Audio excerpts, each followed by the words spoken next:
अहंकार श्रीमान राहुल गांधी जी का, जो मोदी जी को कांग्रेस ने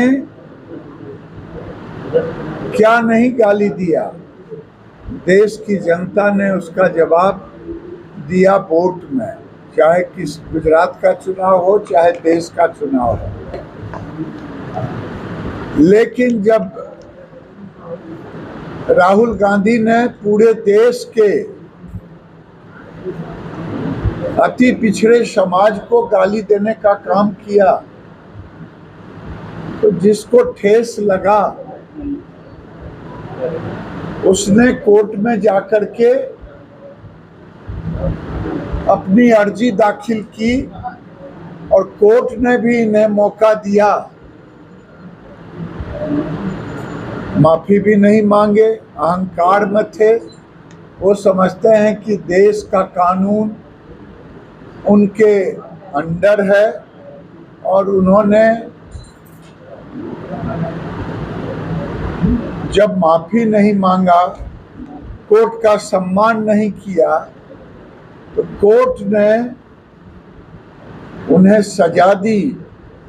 और सजा देने के बाद स्वाभाविक है कि कानून के तहत वो स्वतः उनकी सदस्यता चली गई। ये सदस्यता 2013 में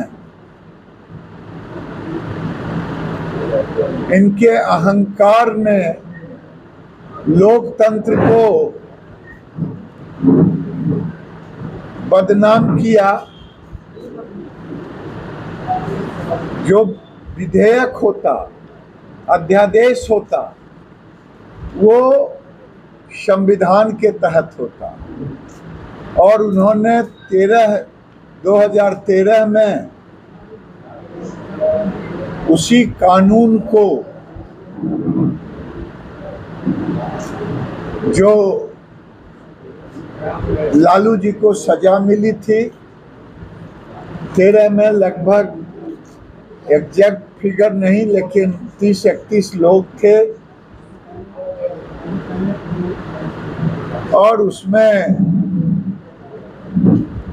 सरकार उन कानूनों को शिथिल करके एक अध्यादेश ला रहा था जिसमें उनको समय दिया जाएगा और फिर वो अपील करेंगे, तब उनकी सदस्यता जाएगी। लेकिन ये उस समय युवराज थे, उन्होंने अध्यादेश को फाड़ा और आज अपनी ही करनी की फल मिला।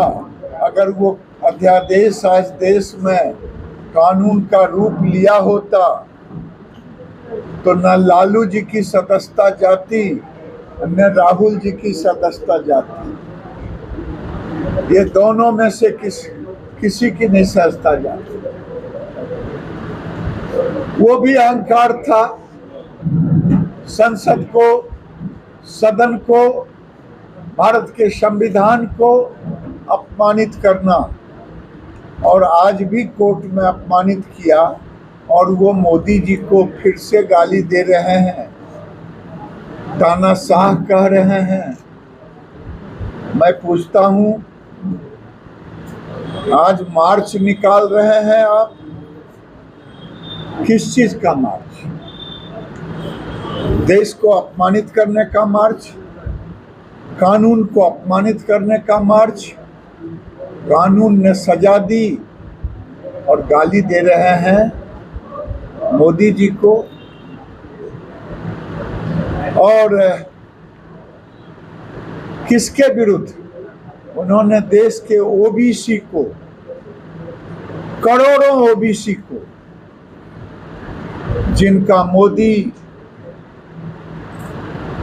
उनके टाइटल हैं, उनको गाली देने का हक किसी को नहीं है। गाली हमको कोई दे सकता, और उसी कानून के तहत उनकी सदस्यता गई है, अब शहीद होना चाहते हैं।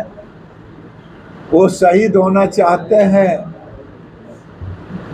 अति पिछड़े के अपमान पर।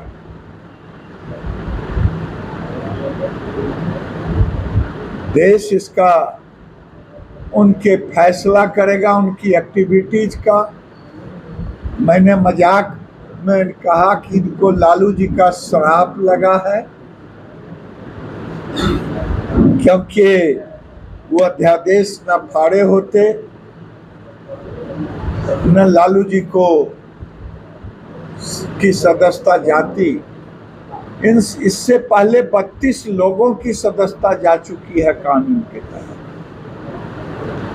कि 2 साल के ऊपर जिनको भी सजा हुआ वो कोशिश कर रहे हैं अपने को शहीद करने का, लेकिन अति पिछड़े को अपमानित करके राहुल जी का अहंकार कभी शहीद उनको नहीं होने देगा। उनमें सद्बुद्धि आए, यही हम ईश्वर से प्रार्थना करेंगे। राहुल गांधी बीजेपी संयुद्धन से कांग्रेस का आरोप। मैं पूछता हूँ, कोर्ट में बीजेपी ने कहा था कि आप माफी ना मांगे? कोर्ट नहीं, बीजेपी नहीं कहा था। हम लोगों से पूछा जाता है कि आपने गलत कहा है, तो कहते नहीं हजूर हम नहीं कहे हैं, या कहते गलती से निकल गया है। लेकिन उनको था उस कोर्ट को हजूर कहेंगे, हम तो उससे भी ऊपर हैं। आज कांग्रेस में पवन खेड़ा को तो आपने रातों रात एक केस में स्टे दिला दिया, इस केस में क्यों नहीं जा रहे हैं?